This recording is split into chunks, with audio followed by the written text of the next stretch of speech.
क्या हालचाल? बढ़िया एकदम। आज के इस लेक्चर के अंदर हमको समझना है किसके बारे में, तो हमको समझना है atomic mass of hypothetical cases के बारे में।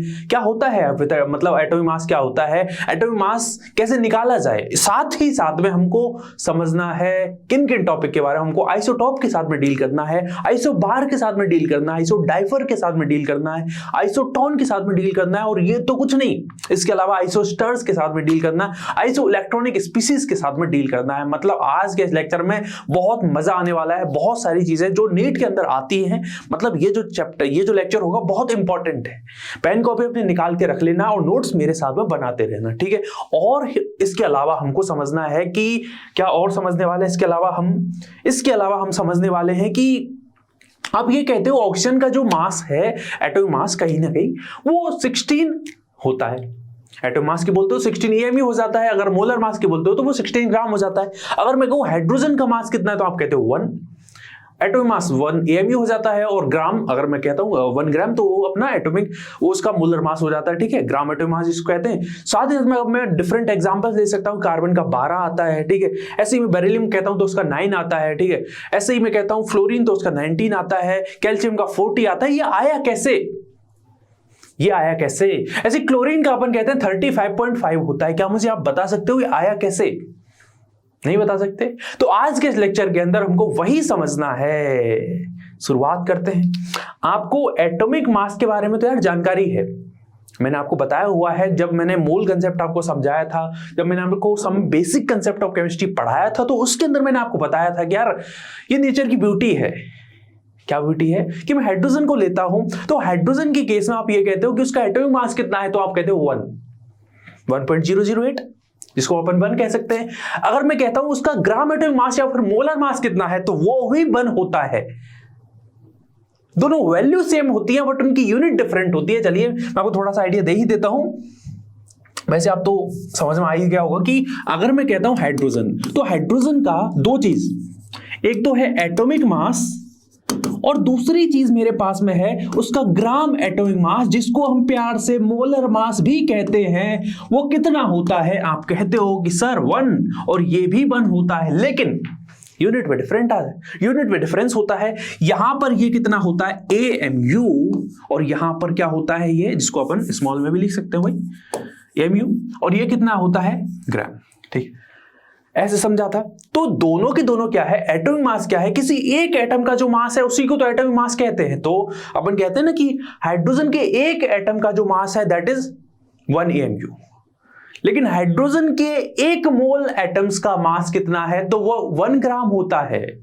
फिर मैंने याद करो वो चीजें, मैंने आपको बताया कि एक एटम का मास 1 AMU का मतलब कितना है, कि 1 AMU की वैल्यू कितनी है, वो सारी चीज बताई। 1.66056 × 10⁻24 ग्राम। नहीं तो अगर ऐसा होता कि हाइड्रोजन के एक एटम का मास 1 ग्राम है, और कहीं ना कहीं अगर मैं एक ड्रॉपलेट भी ले लेता वाटर की, तो उसके अंदर 2 एटम होते हैं, 2 ग्राम तो यार वही हो जाता। कंफ्यूजन जो होता बहुत सारे बच्चों को, वो क्लियर मैंने कराया हुआ है, ठीक है। ये सारी चीजें हैं। ऐसे अपन ऑक्सीजन का एग्जांपल ले लें, तो ऑक्सीजन के एक एटम का मास कितना है? एक एटम का मास है कहीं ना कहीं 16 AMU, जिसको अपन एटॉमिक मास कहते हैं, ठीक है। ऐसे ही अगर मैं आपसे ये कहूं कि हाइड्रोजन के 1 मोल एटम, ग्राम एटॉमिक मास का मतलब कहीं ना कहीं उसकी मोलर मास की बात चल रही है, तो हाइड्रोजन के 1 मोल का जो मास है वो कितना होता है? वो 16 ग्राम होता है। ऐसे आप कार्बन का केस ले सकते हो, तो कार्बन में क्या आ जाता है? कार्बन का जो मास है एटॉमिक, वो कितना होता है? 12 होता है, ठीक है। और 12 ग्राम इसका क्या हो जाता है? मोलर मास हो जाता है। लेकिन ये सारी की सारी कहानी, ये जो वैल्यूज अपन बता रहे हैं वो आया कैसे? बात तो सर यहां पर आ जाती है कि एक्चुअल वैल्यू आई कैसे। ऑक्सीजन का यहां पर 16 कैसे आया, इसका 1 कैसे आया, इस कार्बन का 12 कैसे आया? बहुत ही सिंपल है। थोड़ा बहुत तो आइडिया मैंने आपको दे रखा है, किसके अंदर? Some basic concept of chemistry के अंदर मैंने आपको आइडिया दिया हुआ है। तो एटॉमिक मास क्या होता है और अपना मास नंबर क्या होता है? देखो एटॉमिक मास क्या होता है वो बता दिया। अब यहां पर 2 चीजें और अपन को देखने को मिलती है, इसको अपन मिटा सकते हैं। 2 चीजें अपन को और देखनी है यहां पर, मास नंबर, और दूसरी चीज क्या है मेरे पास में यहां पर? Atomic number. देखो आपको एटलीस्ट यार पूरी 118 एलिमेंट नहीं पता हो, लेकिन इतना तो पता होगा कि 20 तक के एलिमेंट कौन कौन से होते हैं, हाइड्रोजन हीलियम से लेके अपना मतलब नियोन तक, ठीक है, अपन ऐसे ही सोडियम से लेके कैल्शियम तक, इतना तो पता होगा। अगर उतना पता है इतना काम चल जाएगा। देखो एटॉमिक नंबर क्या होती है, एटॉमिक नंबर जो है बेसिकली इसको आप डिफाइन कर सकते हो। बेसिकली अगर एक एटम की बात चल रही है, इसको जेड से रिप्रेजेंट किया जाता है, और ये जो डिफाइन करते हो आप, डिफाइन इसकी किस तरीके से करोगे, डिफाइन कुछ ऐसे कर लो कि नंबर ऑफ प्रोटॉन्स जो हैं, अगर एक मैं एटम की बात करता हूं, ठीक है, एक जो कि न्यूट्रल एटम, ठीक है, नंबर ऑफ प्रोटॉन, या फिर आप ये कह सकते हो नंबर ऑफ इलेक्ट्रॉन्स जो है, उन्हीं को क्या कहा जाता है, कहीं ना कहीं एटॉमिक नंबर कहा जाता है। जेड से इसको रिप्रेजेंट करते हैं। अब आपके दिमाग में आना चाहिए कि सर हाइड्रोजन के लिए एटॉमिक नंबर की वैल्यू कितनी होती है, ठीक है, तो आपका सिंपल सा आंसर यार 1 होगा। हाइड्रोजन हो गया, हीलियम हो गया, lithium, beryllium, boron, carbon, nitrogen, oxygen, ठीक है, इसको थोड़ा सा 10 एलिमेंट एक साथ आते हैं, hydrogen, helium, lithium, beryllium, boron, carbon, nitrogen, oxygen, fluorine और नियोन, ठीक है। ऐसे अपने पास में होते हैं sodium, magnesium, aluminium, silicon, phosphorus, फिर इसके बाद में क्लोरीन, आर्गन, पोटेशियम, कैल्शियम। तो यहां पर देखो जरा इनका एटॉमिक नंबर देखो, एटॉमिक नंबर क्या होगा, एटॉमिक नंबर इसका 1 होता है, इसका 2 होता है, इसका 3 होता है, इसका 4 होता है, इसका 5 होता है, इसका 6 होता है, इसका 7 होता है, इसका 8 होता है, इसका 9 होता है, इसका 10 होता है। इसका कितना होगा, इसका 11 होगा, 12, 13, 14, 15, 16, 17, 18, 19, एक एलिमेंट कौन सा गया भाई, यहां पर सिलिकॉन, फास्फोरस, सल्फर नहीं आया है, यहां पर सल्फर नहीं आया, रुको जरा,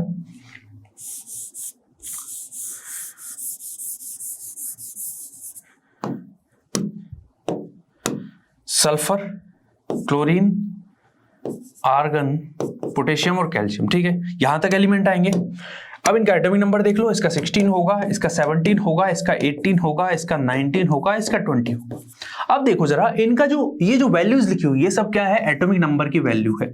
ये जो एटॉमिक नंबर है कहीं ना कहीं या तो आप ऐसा डिफाइन कर सकते हो कि इनमें जितने प्रोटॉन होंगे, अब आपको बताया हुआ प्रोटॉन क्या होता है, प्रोटॉन बेसिकली आपको अगर मैं दिखाऊं चीजें कि अगर मेरे पास में एक न्यूक्लियस है, न्यूक्लियस के चारों ओर क्या होते हैं, सेल्स होते हैं, सेल्स में कौन मिलता है, इलेक्ट्रॉन बैठे हुए रहते हैं, और न्यूक्लियस के अंदर कौन होता है, प्रोटॉन होता है, न्यूट्रॉन होता है, ठीक है। तो जो नंबर ऑफ प्रोटॉन्स होती है वही उसका एटॉमिक नंबर होता है, भले वो एटम का केस हो या फिर वो आयन का केस हो। एग्जाम्पल के लिए बताऊं आपको, अगर मेरे पास में देखो सोडियम है, इसके अंदर सोडियम कहीं ना कहीं इस तरीके से आप रिप्रेजेंट करते हो 11, देखो मैं तरीका बताऊं बट इतना समझो कि सोडियम का एटॉमिक नंबर मान लीजिए 11 है, ठीक है, दिख रहा होगा 11 है। तो यहां पर इसके अंदर नंबर ऑफ जो प्रोटॉन्स हैं कहीं ना कहीं पी मतलब नंबर ऑफ प्रोटॉन्स कितने हैं, तो 11 हैं। अब मैं ऐसा करता हूं, यहां पर एक जनरल केस मैंने आप ऐसा करता हूं, इसमें से एक इलेक्ट्रॉन निकाल देता हूं, तो रिजल्टेंट क्या बना, Na+ बना, इलेक्ट्रॉन निकला। अभी भी इसके अंदर अगर मैं इसका केस देखूं, किसका, Na+ का, तो Na+ के केस में भी यहां पर जो प्रोटॉन की नंबर है वो कितनी रहेगी, 11 रहेगी, इलेक्ट्रॉन की नंबर यहां पर 10 हो जाएगी। तो आप, मेरा कहने का मतलब ये है, मेरा जो पूरी जो सिनारियो मैंने दोनों एग्जांपल लेके बताया वो ये कहना है कि दोनों केस, मतलब एटम का केस जो कि न्यूट्रल है या फिर मैं आयन का केस देखता हूं, तो दोनों के केस में नंबर ऑफ प्रोटॉन्स जो है वो तो सेम ही रहती है, उसको फर्क नहीं, उसको लेने देना इस बात से है ही नहीं कि यहां पर तू आयन है या फिर एटम है। नंबर ऑफ प्रोटॉन्स तो फिक्स रहेंगे किसी भी एटम के लिए, नंबर ऑफ प्रोटॉन्स तो हमेशा ही फिक्स रहते हैं, ठीक है, ये बात समझ में आ गई। अब दूसरी चीज, इलेक्ट्रॉन की नंबर वेरी करती रहती है। अब यहां तक आपने समझ लिया एटॉमिक नंबर क्या है, atomic number basically number of protons है।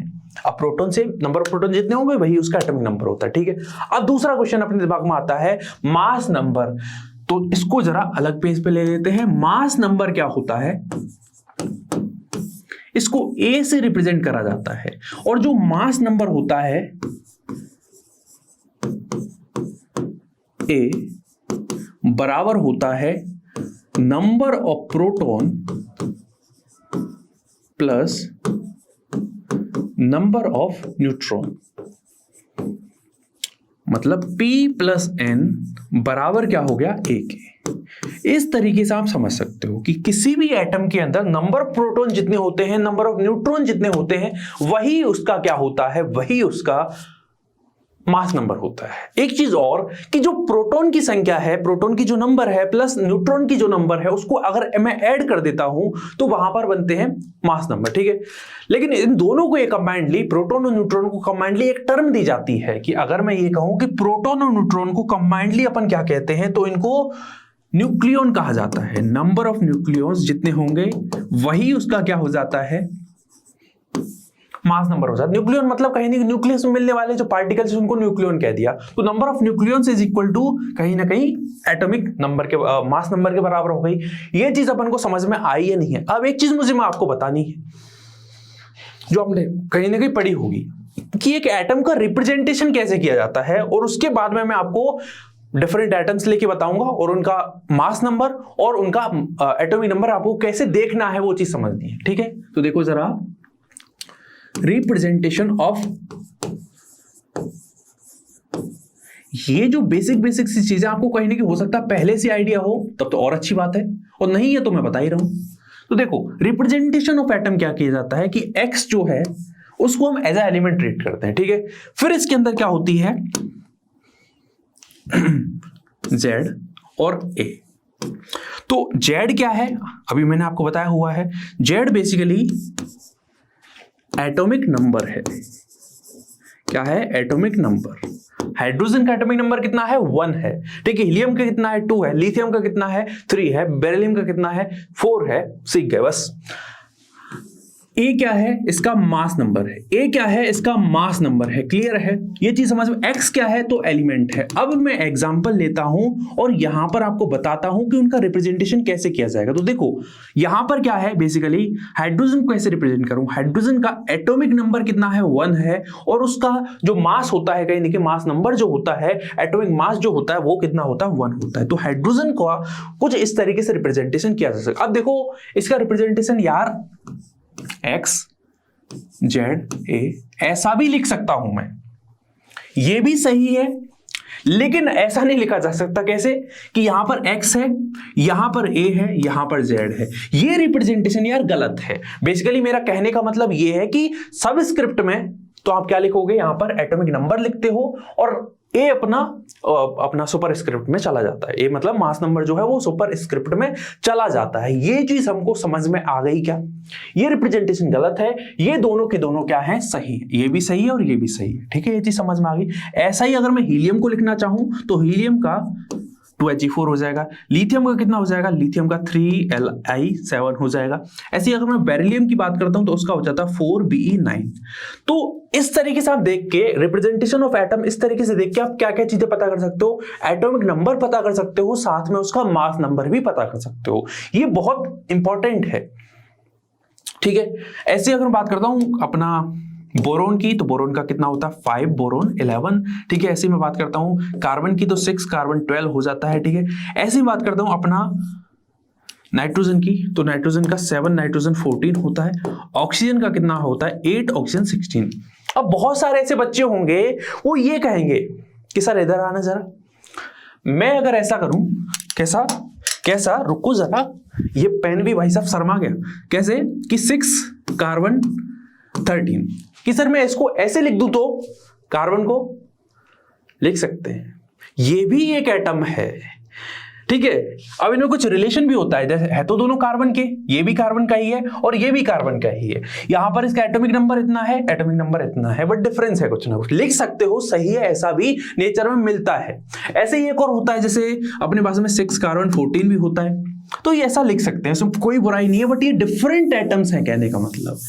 अब देखो जरा, एक चीज और अपन को समझनी है, जो कहीं ना कहीं आपने पहले भी समझ ली होगी, पहले भी मैंने बताई हुई है, जिस ट्रिक की मैं बात कर रहा हूं आपसे। देखो अगर मैं बात करूं इनके मास नंबर की, मास नंबर मतलब A, तो आपको मैंने बताया हुआ है कि अपने पास में जो कोई भी, जैसे ऐसा करते हैं, अगर अपने पास में Z बेसिकली क्या है, ऑड है, ठीक है। Z बेसिकली इवन है, ठीक है। तो उसका अगर ऑड की बात करूं तो ऑड की केस में 2Z + 1 will be the mass number, ठीक, किसी भी एटम का। अगर मैं E1 की बात करता हूं तो 2Z, Z क्या है, एटॉमिक नंबर, बराबर वो किसके हो जाएगा, A के बराबर हो जाएगा। कहने का मतलब ये है कि अगर मैं हीलियम का केस देखता हूं तो हीलियम में एटॉमिक नंबर क्या है, जो Z की वैल्यू है दैट इज बेसिकली E1, तो E1 के केस में इसका मास नंबर क्या हो जाएगा, 4 हो जाएगा, डबल कर दिया सिंपली। अगर मैं लिथियम की बात करता हूं तो लिथियम क्या है, एटॉमिक नंबर ऑड है, ऑड के केस में क्या करना, ऑड के केस में डबल करके एक जोड़ना है, डबल करके एक यहां पर ऐड करना है, ये चीज समझ में आ गई। तो यहां पर क्या होगा, 2Z+1 मतलब 2 × 3 + 1 कितना हुआ, 7 हुआ। लेकिन बेरिलियम के केस में थोड़ा सा एक्सेप्शन है, इसको जरा रुकते हैं, जहां जहां पे कंसेप्ट काम कर रहा है वहां पे लिखते हैं। इसका 11 हो जाएगा, इसका 12 हो जाएगा। नाइट्रोजन एक्सेप्शन है, रुको जरा। ऑक्सीजन का कितना है, 16 है। फ्लोरीन का कितना है, 19 है। नियोन का कितना है, नियोन का यहां पर अपना 20 हो जाता है। अब देखो जरा, जहां पर एक्सेप्शन है उसको मैं डिफरेंट कलर से लिख रहा हूं। तो बेरिलियम का 4 एटॉमिक नंबर है। 4 बेसिकली क्या है, नंबर E1 है। E1 की केस में क्या करना था, डबल करना था, तो डबल ना होके यहां पर डबल के बाद में एक जोड़ना पड़ेगा, मतलब 8 ना होके 9 होगा यहां पर। ओके, ऐसे ही यहां पर नाइट्रोजन का केस देखो, 7 है। 7 मतलब ऑड नंबर, ऑड के केस में क्या करना, डबल करके एक जोड़ना, मतलब 15 होना चाहिए था, लेकिन होगा कितना, यहां पर होगा 14। कितना होगा, 14 होगा। ये चीज समझ में आ गई। बाकी का इधर देखो, इधर क्या निकलेगी, ए की वैल्यू यहां पर 23, यहां पर कितनी 24, यहां पर कितनी 27। अभी तक कंसेप्ट काम कर रहा है। सिलिकॉन केस में 28, फास्फोरस केस में 31, कंसेप्ट काम कर रहा है, ठीक है। सल्फर केस में 32, आर्गन का 36, पोटेशियम का 39, कैल्शियम का 40। सर आपने क्लोरीन को छोड़ दिया है, रुको जरा। क्लोरीन के केस में क्या होगा, यहां पर कंसेप्ट नहीं है, वो बेसिकली ट्रिक है, तो ट्रिक काम नहीं करेगी। ट्रिक के केस में क्या होगा, क्लोरीन का जो एटॉमिक नंबर है बेसिकली 17 है, तो 17 का डबल करने के बाद में एक जोड़ना था, जो की वैल्यू आती 35। कितनी आती, 35। लेकिन उसका एटॉमिक नंबर 17 होने की वजह, 17 तो है, लेकिन उसका मास नंबर यहां पर 35 ना होके यहां पर होगा 35.5। कितना होगा, 35.5। एटॉमिक मास पूछता है तो एमई बोल दो, अगर वो मोलर मास पूछता है तो ग्राम बोल दो, सिंपल सी बात है। बट दिमाग में वो चीज क्लियर होनी चाहिए कि एटॉमिक मास का मतलब क्या है। एटॉमिक मास का मतलब किसी भी एक एटम का मास। मोलर मास का मतलब क्या है, 6.022 × 10⁻23 एटम्स का मास, जो कि फिर ग्राम में आएगा। मतलब एक मोल जो एटम्स हैं उनका मास इतना होगा ग्राम के अंदर। ये चीज क्लियर हो गई। अब चलते हैं आगे। अब मुझे जो चीज आपको समझानी है वो ये है कि आइसोटॉप्स क्या होते हैं। कोई मुझे बता सकता है, एक बच्चे ने मुझसे कहा था कि सर इधर आना, आपने ये बोला था कि मेरे को 6 कार्बन 12, तो सही बात है, उस बात से मैं एग्री कर रहा हूं, लेकिन क्या मैं इसको 6 कार्बन 13 लिख सकता हूं क्या? बिल्कुल लिख सकते हो, और नेचर में ऐसा होता भी है। मतलब मैं ऐसा कहूं आपसे कि मेरे पास में 6 कार्बन 13, 6 कार्बन 12, 6 कार्बन 13 और 6 कार्बन यहां पर 14 हो तो बिल्कुल सही है। अब चीजों को ऑब्जर्व करते हैं जरा। अपने पास में क्या है, एक मतलब 3 एटम का ग्रुप है कहीं ना कहीं। इसका एटॉमिक नंबर, मतलब इसके लिए जेड की वैल्यू कितनी है, 6 है, इसके लिए कितनी है, 6 है, इसके लिए कितनी है, 6 है। ओके, तीनों में एटॉमिक नंबर सेम है। लेकिन अगर मैं आपसे कहूं इनके एटॉमिक मास की या फिर इनकी मास नंबर जरा देखो यार, इसका 12 है, इसका 13 है, इसका मतलब इसका 14 है, इसका 12 हुआ, इसका 13 हुआ, इसका 14 हुआ। ओके ठीक है। अब चलिए एक एग्जांपल और ले लेते हैं लगे हाथ। 1H1, 1H2, 1H3, ठीक है। इसको बोलते हैं प्रोटियम, इसको बोलते हैं ड्यूटेरियम, इसको बोलते हैं ट्राइटियम, जानते होंगे आप। अब इनमें भी चीजें देखेंगे, वही तरीका लगाएंगे यार। जेड की वैल्यू और ए की वैल्यू। जेड कितना है, 1 1 1, ठीक है। 1 2 3 कितना हुआ, 1 2 3। तो इस तरीके के जो एटम्स होते हैं, इस तरीके की जो स्पीसीज होती है जहां पर एटॉमिक नंबर तो सेम होता है लेकिन उनका मास नंबर डिफरेंट होता है, such type of atoms basically known as the isotopes.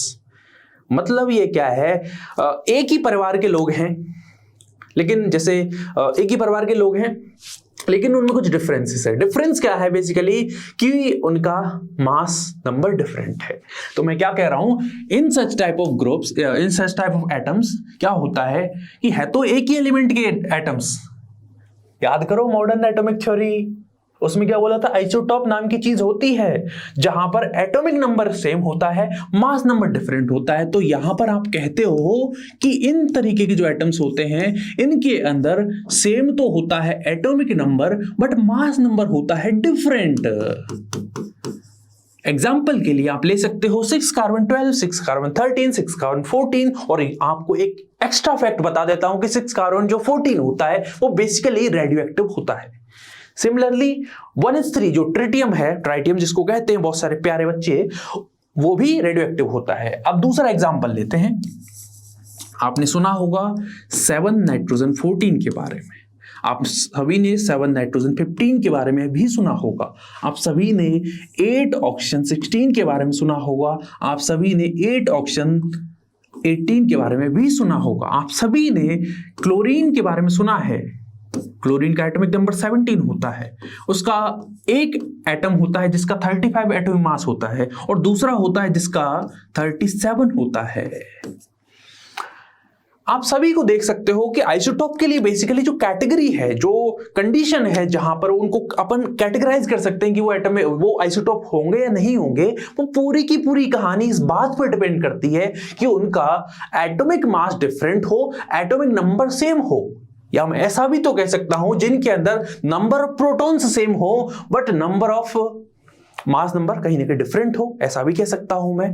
ये चीज अपन को समझ में आई या नहीं आई, बताइए जरा, ये चीज हमको समझ में आई या नहीं आई। इसको ऐसे भी तो डिफाइन कर सकते हैं कि यहां पर क्या होता है, नंबर ऑफ प्रोटॉन्स, बेसिकली ये क्या है, नंबर ऑफ प्रोटॉन ही है कहीं ना कहीं। ये क्या होता है, उनके अंदर सेम होता है। ये चीज समझ में आ गई। अब चलते हैं कि हमने एक सवाल उठाया था। क्या सवाल उठाया था कि हाइड्रोजन का एटॉमिक मास 1 AMU क्यों आया, 1 AMU कैसे आया, उसी की चर्चा करते हैं कि यहां पर अपन स्टार्ट कर रहे हैं calculation of the molar mass, या फिर हम कह सकते हैं calculation of the atomic mass. Gram लगा दोगे मोलर मास हो जाएगा, अगर एटॉमिक मास की बात करता हूं तो वहां पर वो AMU के अंदर हो जाएगा। तो यहां पर आप इसको एटॉमिक मास भी कह सकते हो कहीं ना कहीं। होता क्या है, इसके लिए जो फॉर्मूला है, फॉर्मूला क्या है, अगर मैं एटॉमिक मास की बात करता हूं या फिर मास निकालने के लिए फॉर्मूला क्या होता है, देखो एग्जांपल ले लेता हूं मैं 1H1 का, 1H2 का और 1H3 का। ठीक है, एग्जांपल मैंने यहां पर ले लिया। होता क्या है, नेचर के अंदर इनकी जो एग्जिस्टेंस की बात करता हूं, इसका कुछ परसेंटेज होगा, इसका कुछ मान लीजिए इसका X परसेंटेज है, इसका परसेंटेज Y है, इसका परसेंटेज Z है। ठीक है, यहां तक चीज समझ में आई। करना क्या है, बेसिकली इनकी बस परसेंटेज आपको क्या करनी है, परसेंटेज को मल्टीप्लाई करना है इनके एटॉमिक मास के साथ में, डिवाइड बाई 100 कर देना है। तो रिजल्टेंट क्या निकाल लोगे आप, यहां पर इनका एटॉमिक मास निकाल लिया जाता है। देखो क्या होता है, percentage X into 1 plus percentage of deuterium जो कि Y है इंटू इसका मास कितना है 2 है, फिर क्या करना है plus percentage of tritium into इसका mass divide by percentage of X plus percentage of Y plus percentage of Z। इसको यार मैं टोटली 100 ही लिख सकता हूं, 100 ही कहने का मतलब तो ऐसे लिख लो, या फिर इसको सिंपली 100 भी लिख सकते हो, दोनों के दोनों सही, दोनों के दोनों क्या है सही, तो इसको 100 लिख लेते। तो इस तरीके से क्या होता है, आप आइसोटॉप्स जो होते हैं उनका कहीं ना कहीं आइसोटॉप को की जो परसेंटेज है उसको मल्टीप्लाई करते हो उनके मास के साथ में, डिवाइड बाय 100 कर ले। तो इस तरीके से अपन को हाइड्रोजन के लिए निकल के आती है 1.008 AMU। अगर मैं बात करूं क्लोरीन की, तो क्लोरीन की निकल के आती है अपने पास में रिजल्टेंट 35.5 AMU एटॉमिक मास। ये इस तरीके से निकल के आता है। ठीक है, होता क्या है, नेचर में बहुत सारे ऐसे एलिमेंट होते हैं जहां पर उनके आइसोटॉप होते हैं, और मैं ऐसा भी इसको कह सकता हूं कि नेचर में ज्यादातर एलिमेंट्स के क्या होते हैं, आइसोटॉप होते हैं, मतलब वो एटॉमिक नंबर सेम रखते हैं बट उनका मास डिफरेंट होता है। नेचर में ऐसे बहुत सारे एलिमेंट होते हैं, ज्यादातर एलिमेंट ऐसा रखते हैं, कुछ को छोड़ के एक आध जो कुछ एलिमेंट है जिनमें ऐसा नहीं हो पाता है, उनके बारे में अपन को नहीं पढ़ना, आइसोटॉप नहीं है। तो अब दूसरी चीज अपन यहां पर देखते हैं जो कि है आइसोबार। देखो आइसोबार को जरा चीजों को समझो, यहां पर दो चीजें मैंने लिखी हुई है, उनको एक बार ऑब्जर्व करो और समझने की ट्राई करो कि इनमें क्या रिश्ता है। या कुछ ऑब्जर्व किया आपने, किया या नहीं किया? देखो मुझे एक चीज यहां पर ऑब्जर्व हो रही है जो कि कुछ ये है, यहां पर ऊपर की जो नंबर है मतलब मास नंबर, तो इनके अंदर क्या होता है, इनके अंदर जेड और कहीं ना कहीं ए की बात करेंगे अपन, जेड या फिर नंबर ऑफ प्रोटॉन जो होते हैं वो तो क्या होते हैं, डिफरेंट होते हैं। यहाँ पर 1 है, यहाँ पर 2 है, तो इनके लिए ये जो चीज है वो तो डिफरेंट होती है, बट यहाँ पर ये जो है मतलब मास नंबर जो है दैट इज सेम, ऐसा आप कह सकते हो। एग्जाम्पल आप दूसरा क्या लोगे, यहां पर आप एग्जाम्पल ले लेते हैं अपन, अब पोटेशियम 19, पोटेशियम 40 और अपना है कैल्शियम का ये वाला केस। दोनों केस में आप देख सकते हो 40-40 है, मास नंबर क्या है, सेम है, लेकिन यहां पर जो एटॉमिक नंबर है दैट इज डिफरेंट, यहां पर नंबर ऑफ प्रोटॉन्स क्या होते हैं, डिफरेंट होते हैं। इस तरीके की स्पीसीज को क्या कहा जाता है, आइसोबार्स कहा जाता है। ठीक है, ये चीज समझ में आ गई, मतलब कहीं ना कहीं आइसोटॉप्स थे, उल्टा है चीज। आगे बढ़ते हैं, अगली चीज देखते हैं, आइसोटॉन्स। आइसोटॉन्स क्या होते हैं, आइसोटॉन्स बेसिकली अपन बात करते हैं उन स्पीसीज की जहां पर नंबर ऑफ न्यूट्रॉन्स क्या होते हैं, सेम होते हैं। नंबर ऑफ न्यूट्रॉन्स बेसिकली इनके अंदर सेम होते हैं।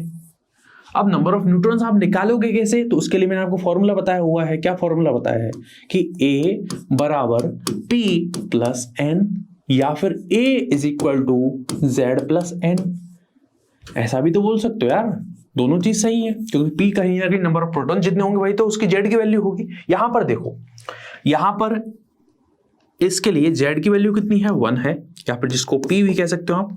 यहां पर कितनी है, 2 है। ठीक है, Z की वैल्यू कितनी है, 2 है। यहां पर A की वैल्यू कितनी है, 3 है। यहां पर A की वैल्यू कितनी है, 4 है। दोनों का डिफरेंस निकालते हैं कि A माइनस Z यहां पर कितना है, 2 है। 3 माइनस 1 कितना हुआ, 2 हुआ। यहां पर A माइनस Z कितना हुआ, तो यहां पर 4 माइनस 2 बराबर 2 हुआ। तो दोनों के केस में कहीं ना कहीं जो नंबर ऑफ न्यूट्रॉन्स है, मतलब न्यूट्रॉन कैसे निकालोगे, A is equal to P plus N, तो N बराबर क्या हो जाएगा, A माइनस Z। ये इसके नंबर ऑफ न्यूट्रॉन्स है। अगर दोनों केस में नंबर ऑफ न्यूट्रॉन सेम आते हैं तो हम उनको कहते हैं आइसोटॉन्स। ठीक है, तो कहने का मतलब जो 1H3 है और 2He4 है, उन दोनों के बीच में रिलेशन क्या है कि इनके अंदर नंबर ऑफ न्यूट्रॉन सेम है, मतलब ये एक दूसरे के आइसोटॉन्स है। ये दोनों स्पीसीज क्या है, आइसोटॉन्स है। अब यहां पर देखो Z की वैल्यू कितनी है, 19 है। यहां पर Z की वैल्यू कितनी है, 20 है। ठीक है, यहां पर A की वैल्यू कितनी है, 39 है। यहां पर A की वैल्यू कितनी है, 40 है। ओके, A माइनस Z कितना है, तो 39 माइनस 19 इज इक्वल टू 20। ठीक है, यहां पर A माइनस Z यहां पर कितना है, 40 माइनस 20 बराबर कितना हुआ, 20 हुआ। तो दोनों के केस में जो आइसोटोन कहीं ना कहीं होंगे एक दूसरे के, क्यों, क्योंकि दोनों केस में नंबर ऑफ न्यूट्रॉन्स क्या है, सेम है। ये चीज हमको समझ में आ गई क्या? अब चलते हैं आगे आइसोडाइफर्स की बात करते हैं। आइसोडाइफर्स क्या होते हैं, बेसिकली जहां पर ऐसी स्पीसीज कहीं ना कहीं जिनके अंदर डिफरेंस ऑफ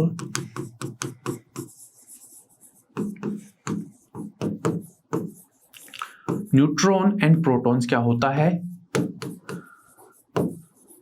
इट्स सेम। जिनके अंदर नंबर ऑफ न्यूट्रॉन्स और प्रोटॉन्स का जो डिफरेंस है कहीं ना कहीं सेम होता है। मतलब अपन ये कहें कि आप बेसिकली इसके अंदर P माइनस N या फिर N माइनस P बराबर क्या होता है, सेम होता है। बाकी चीज आप खुद कर सकते हो कि N माइनस P निकाल लो या फिर P माइनस N निकाल, ज्यादा में से कम को हटा देना है। हो सकता है प्रोटॉन की नंबर ज्यादा हो सकता हो, नंबर ऑफ न्यूट्रॉन ज्यादा हो, तो ज्यादा में से कम को हटाओगे। दोनों के केस में दो स्पीसीज होंगे कहीं ना कहीं एटलीस्ट कंपेयर करने के लिए, तो दोनों केस में आपको क्या करना है, नंबर ऑफ इनका डिफरेंस निकाल लेना है प्रोटॉन न्यूट्रॉन का। अगर वो सेम आता है तो आइसोडाइफर हो गए, अगर वो सेम नहीं आता है तो वो क्या होंगे, आइसोडाइफर नहीं होंगे। अब अलग स्पीसीज अपने पास में क्या, आइसोस्टर्स। इसमें क्या होता है, इंटरेस्टिंग चीज है कि इनके अंदर नंबर ऑफ एटम, साथ ही साथ में यहां पर नंबर ऑफ जो इलेक्ट्रॉन होते हैं ये दोनों सेम होते हैं। अब इसका मतलब क्या है कि ऐसा थोड़ी है, अरे इसका मतलब ये नहीं है भैया, पहले ही बता देता हूं कि जितने एटम होंगे उतने इलेक्ट्रॉन होंगे, ये नहीं बोल रहा हूं मैं। एग्जाम्पल तभी लेके आऊंगा। एग्जाम्पल के लिए देखो यहां पर नंबर ऑफ एटम्स कितने हैं, आप बोलोगे 3, यहां पर कितने हैं 3, ठीक है। तो दोनों स्पीसीज के अंदर नंबर ऑफ एटम सेम होते हैं, ओके। दूसरी चीज क्या होगी, दूसरी चीज यहां पर इलेक्ट्रॉन देखे जाएं कि नंबर ऑफ इलेक्ट्रॉन कितने हैं। आप जानते हो कार्बन का एटॉमिक नंबर कितना है, 6 है, तो उसके अंदर जितने प्रोटॉन होंगे उतने इलेक्ट्रॉन होंगे, न्यूट्रल केस का केस, तो इसका मतलब 6 इसके अंदर एटम हो गए, 6 इसके अंदर क्या हो गए, इलेक्ट्रॉन हो गए। प्लस ऑक्सीजन के अंदर कितने होते हैं, 8 होते हैं, ठीक है। तो यहां पर 2 के अंदर 16 बराबर कितने हुए, 22 इलेक्ट्रॉन इसके अंदर देखने को मिलेंगे। इसके अंदर कितने मिलेंगे, इसके अंदर 7 × 2 + 8, 14 + 2, 14 + 8 = 22 इलेक्ट्रॉन। तो इस तरीके की स्पीसीज क्या होती है जहां पर दोनों स्पीसीज में आप जब कंपेयर करते हो उनके अंदर इलेक्ट्रॉन भी सेम होते हैं, साथ ही साथ में एटम सेम होते हैं, उनको क्या बोलते हैं, आइसोस्टर कहते हैं। अगली चीज क्या है, अगला एग्जाम्पल है बेसिकली यहां पर एटम कितने हैं, 2 एटम हैं, ठीक है, 2 एटम है, ओके। कैल्शियम है और इधर ऑक्सीजन है, इधर पोटेशियम है और फ्लोरीन है, ठीक है। दूसरी चीज यहां पर इलेक्ट्रॉन देखो, इलेक्ट्रॉन कितने हैं, 20 + 8, यहां पर कितने हैं, यहां पर 19 + 9, कितना आंसर आया, 28 इलेक्ट्रॉन। यहां पर कितने आए, 28 इलेक्ट्रॉन। इस तरीके की स्पीसीज को अपन क्या कहते हैं, आइसोस्टर कहा जाता है, ठीक है। आगे बढ़ते हैं। आइसो इलेक्ट्रॉनिक स्पीसीज, जैसा नाम से पता चल रहा है कि ऐसी स्पीसीज जहां पर नंबर ऑफ इलेक्ट्रॉन क्या होते हैं, number of electrons basically same होते हैं। एग्जाम्पल के लिए हमारे पास में Cl-। अब देखो सिंपल सा कंसेप्ट है, बचपन में पढ़ा होगा आपने कि अगर कोई स्पीसीज इलेक्ट्रॉन डोनेट करती है, एक इलेक्ट्रॉन उस पे से कम हो जाता है, इलेक्ट्रॉन दिया है मतलब एक इलेक्ट्रॉन कम हो गया। जैसे सोडियम के पास में 11 इलेक्ट्रॉन थे न्यूट्रल केस में, उसने 1 इलेक्ट्रॉन किसी को दे दिया, उस पर अब कितने बचे, 1 इलेक्ट्रॉन दिया है मतलब कहीं नहीं कि अब 10 बचे हैं, ठीक है। तो उस पर पॉजिटिव चार्ज आता है, मतलब किसी चीज स्पीसीज पे अगर +1 लिखा हुआ इसका मतलब उसमें न्यूट्रल एटम में कितने एटम, न्यूट्रल एटम में जितने इलेक्ट्रॉन होंगे उसका 1 कम हो जाएगा। या फिर अगर मैं ऐसा कह दूं कि उस पर जितना प्लस है उतने इलेक्ट्रॉन आपको घटा देने हैं उसके न्यूट्रल एटम से, इलेक्ट्रॉन से, ठीक है। न्यूट्रल एटम में जितने इलेक्ट्रॉन होंगे, ठीक है, और उसमें से जितना प्लस लग रहा है उसको माइनस कर दो, ठीक है। अब जितना माइनस लग रहा है उतने ही बढ़ा देने हैं। मतलब अगर मैं बात करूं 17 इलेक्ट्रॉन होते हैं क्लोरीन के अंदर, -1 लगा हुआ इसका मतलब 1 और जोड़ दो, कितने इलेक्ट्रॉन हुए, 18 इलेक्ट्रॉन हुए।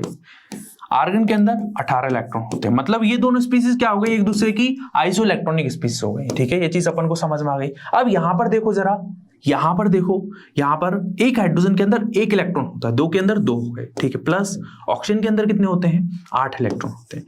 कितने इलेक्ट्रॉन निकले टोटल, 10 इलेक्ट्रॉन।